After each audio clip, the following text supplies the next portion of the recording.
Good morning, সুপ্রভাত সকলকে। আশা করি তোমরা সকলে ভালো রয়েছো। তো তোমাদের সাথে একটা কথা শেয়ার করা হয়নি, 2-3 দিন আগে এই ঘটনাটা ঘটেছে। তো ভাবলাম তোমাদের সাথে একটু শেয়ার করে দিই। দেখতে পাচ্ছ আমার ভুরুর অবস্থা। আহ, ওই দিদিকে ফোন করছি, কালকে আসার কথা ছিল, বলেছিল যে একটু মনে করাস, আর ভুলে গেছি। আর যখন মনে করালাম তখন একটু বিকেল হয়ে গেছিলো, তারপরেও এলো না। যাই হোক, আহ, ব্যবস্থা একটা নিতে হবে।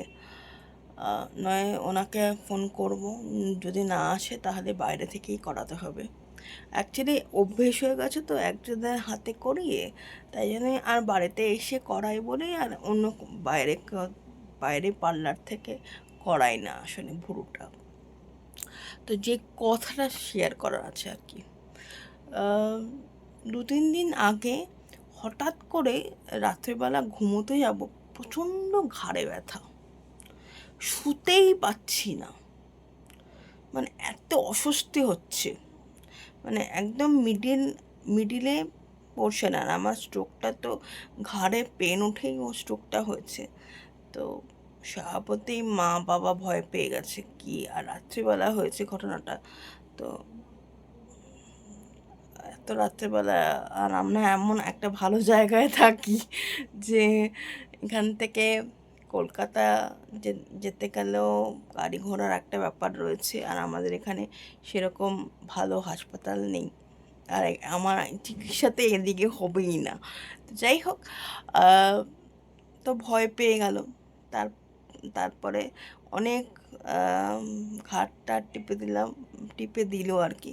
আমি তখন বললাম, শোনো, ওই পেন যদি উঠতো তাহলে 1 মিনিটও তোমরা সময় পেতে না। আমাকে 1 মিনিট সময় দিয়েছিল প্যান্ট্রি থেকে আমার সিটে যেতে, আমার যেখানে আমি বসে কাজ করতাম, আমাকে 1 মিনিটই সময় দিয়েছিল হেঁটে যেতে। তো আমি হেঁটে গিয়ে বসেছি, আর তারপরে আমার কি হয়েছিল আমার আজও মনে পড়ে না। যাই হোক, সেসব কথা না। তারপরে অনেকক্ষণ মানে একটু মাসাজ করে দিল। তারপরের দিন বিকেলবেলা, হ্যাঁ বিকেলবেলার দিকে হসপিটালে গেলাম। আমাদের এখানে নিয়ে একটা হসপিটালে গেলাম, সরকারি হাসপাতালে গেলাম, ঠিক আছে। সেখানে ডাক্তারকে দেখালাম। তো কি, তারপরে একটু এক্সামিনেশন করলো, তারপরে একটা ওষুধ দিল। আমাকে বললো যে ওষুধ খাবেন ইঞ্জেকশন। আমি বললাম না, ওষুধই দিন আমাকে, কারণ ইঞ্জেকশনটা নেওয়া যায় না, জ্ঞান তো সমস্ত এত নেওয়া যায় না, খুব লাগবে। সেই জন্য ইঞ্জেকশনের ব্যাপারটাই গেলাম না, ওষুধই খেলাম।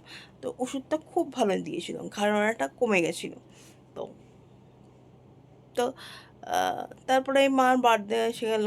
তো সেই কারণে প্রচুর ব্লাড টেস্ট দিয়েছিল। তো এখন যাব ব্লাড টেস্ট করাতে। আবারও আজকে ঘাড়টা ব্যথা হচ্ছে, তাড়াতাড়ি উঠে, আজকে এমনিতেও তাড়াতাড়ি উঠতে হতো, ঘাড় ব্যথার চোটে উঠে গেছি।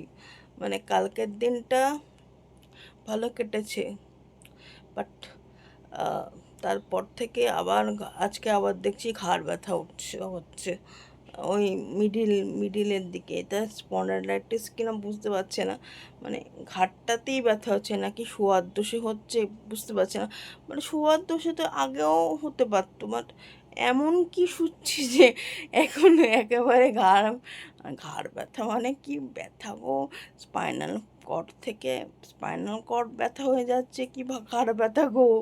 যাই হোক, এখন বেশি কথা বলছি না। এখনও ব্রেকফাস্ট তো করবো না, কারণ রক্ত পরীক্ষা তোমার না খেয়ে করতে হবে, রক্ত দিতে হবে। তো গিয়ে কী অবস্থা দেখি, বাবাকে ফোন করতে হবে। বাবা তো কাজে বেরিয়ে গেছে সকালবেলা, কখন নিঃশব্দে মানে আজকে মাকেও ডাকেনি, ব্রেকফাস্টও করে বেরিয়েনি। তো সেই হচ্ছে ব্যাপার, বাবা বেরিয়ে গেছে কাজে। আর তারপরে হসপিটালে গিয়ে রক্তটা দিয়ে আসি, তারপরে আবার কথা হবে তোমাদের সাথে। তো হসপিটালে এসছি এখন রক্ত দিতে, অনেক ভিড়, সেজন্য এখন সিটে বসেছি। আর বাবার সাথে এসেছি, মা বাড়িতে রান্না বান্না করছে। এই যে বাবা আমার সাথে বসে আছে উল্টো দিকে, আর এখানে প্রচুর ভিড়, আর ছেলেদের লাইন আলাদা আর মেয়েদের লাইন আলাদা, লাইন রেখে আমরা দুজনে বসে আছি। তো ব্লাড দেওয়া হয়ে গেল, একটুও লাগেনি জানো তো। তো আমার ব্লাড দেওয়া সম্পূর্ণ, এবারে বাড়ি যাব। তো জেনারেলি তো সকালবেলা বেরোই না, তো অনেক দিন পরে এরকম বেরিয়েছি, ভালো লাগছে। জেনারেলি বিকেলবেলার দিকেই বেরোই, রাতের দিকেই বেরোই। আমাকে যখনই দেখবে বিকেলের দিকে এরকম ভর দুপুরবেলা বা সকালবেলা আমাকে কমই দেখবে। এই যে এলাকাটা,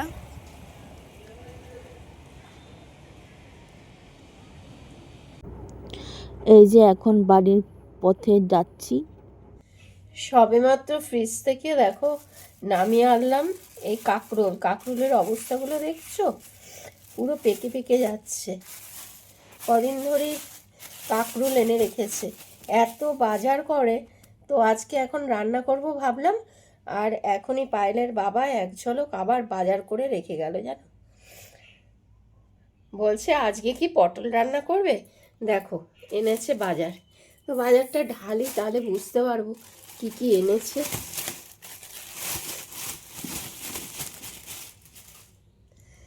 এই যে যা চলে যাচ্ছে, এই দেখো এখানে এনেছে পটল, লেবু, লেবু অনেক লেবু আছে ঘরে, তাও লেবু এনেছে। আর এনেছে এই যে একটা আম, দেখছো একটা আম আর পটল, আর এখানে কাঁচা লঙ্কা। এই এখন বাজার করেছে। এবারে বলো কোনটা করব, আজকে কাঁকরোলই করব রান্না। তো কাঁকরোল কেটে এখন সিদ্ধ বসিয়ে নিলাম, একটু সেদ্ধই করে নিচ্ছি। তো কাঁকরোল সেদ্ধ হয়ে গেছে, এখন নামিয়ে নিয়ে একটু ঠান্ডা করলাম, করে দানাগুলো ছাড়িয়ে নিলাম। আর যেই দানা দুটো পেকে গেছিলো না, সেই দানা দুটো ফেলে দিয়েছি। দানাগুলো জানো, দানাগুলো দিলে ভালো লাগবে না। আর এইখানে অল্প একটু নারকেল ছিল, এই কদিন আগে নারকেলের একটা কি করেছিলাম, অল্প একটু রেখে দিয়েছিলাম। এটাই আজকে এখন মিক্সির মধ্যে গ্রেট করে নেব আর কি। তো রান্নার ফাঁকে একটু বাইরে আসলাম জানো, এ দেখো এখন গাছের পাতাগুলো নড়ছে। এই জবা গাছের পাতাগুলো দেখে মনে হচ্ছে আর কি ভাল লাগছে, একটু এসে দাঁড়ালাম বাইরে জানো। এত রান্নাঘরটাও গরম না। আর এই যে এই সাদা অল্প 5-6টা ফুল ফুটেছিল এই গাছ থেকে, এখন একটু সাদা ফুল তুলে নিলাম। আর তো কোনো এখন ফুল হয়ও না, তবু ডেইলি জানো গাছে জল দিচ্ছি, দেখা যাক কি হয়। তো পায়েলকে নিয়ে, পায়েলের বাবার পায়েল ডাক্তারের কাছে গেছে টেস্ট করাতে। আর আজকে তো যেহেতু শনিবার, সেহেতু আজকে ওই অল্প স্বল্পই একটু রান্না করব। আর বিশেষ ভালো লাগছে না, কারণ কি গরমও, আর তারপরে না কালকে একটু যাই হোক একটু কেন জানি না গরমে না আমার খেতেও ইচ্ছা করছে না। কালকে মেয়ে বলেছিল মা বার্থডেতে কিছু খাওয়াবে না, তা আমি বললাম এখন না বাবা, পরে। হ্যাঁ এখন কদিন পরে না তো খাওয়া দাওয়া হবে। আর এখন গরমে না কিচ্ছু খেতে ইচ্ছা করছে না, খালি মনে হচ্ছে জল খাই, শুধু জল খাই। তো চলো এখন একটু মশলাটা বানিয়ে নিই, তারপর আজকে করবো। আর কাঁকরোল পুরটা না দেখেই মনে হয় আমার মার খুব ফেভারিট ছিল। আমার মা এত ভালো রান্না করতো, পুর ভাজাটা ভীষণ ভালো হতো। আমি খুব একটা কাঁকরোল পছন্দ করি না, কেন জানি না আমার ভালো লাগে না, কিন্তু আমাদের বাড়ির সবাই খুব ভালোবাসে, আর পায়েলের বাবাও ভালোবাসে, আর আমার মারও স্পেশালভাবে পায়েলের বাবার জন্য মাও ভালোবাসতো, আর বলতো মানে যখনই বাড়িতে করতো পায়েলের বাবার জন্য পাঠিয়ে দিত। তো এখন মশলাটা বানিয়ে নিই। তো আজকে রান্না এমনি ভাত, আর শনিবার দিন একটু চাটনি না করলে ভাল লাগে না, সেই জন্য একটু চাটনি করেছি, আমের চাটনি। আর এখানে ডাঁটা শাক, আর এই যে কাঁকরোল পুরটা এরকম হয়েছে শেষমেশ। আমি আসলে একটা ফোন ধরতে গেছিলাম বলে একটু কড়া ভাজা হয়ে গেছে। এখানে লেবু কেটেছি, আর এখানে এই ডালের সাথে খাবার জন্য একটুখানি অল্প বেগুন ভেজে রেখেছি, আর রাত্রিরেও এখান থেকে রুটির জন্য বেগুন রেখে তুলে রাখবো আর কি। আর এখানে এই তো ডাল, মুগ ডাল, আর এখানে একটু ফল কেটেছি আজকে, একটু শসা আর আম, আর এই 4-5টা আঙুর ছিল, 4-5টা আঙুর। আজকের ভিডিওটা এখানে এন্ড করলাম। আজকের ভিডিওটা তোমাদের কেমন লাগলো জানিও আমাদের কমেন্ট করে। আর সবাই ভালো থেকো। আরেকটা ব্লগ নিয়ে কালকে আবার দেখা হবে। টাটা।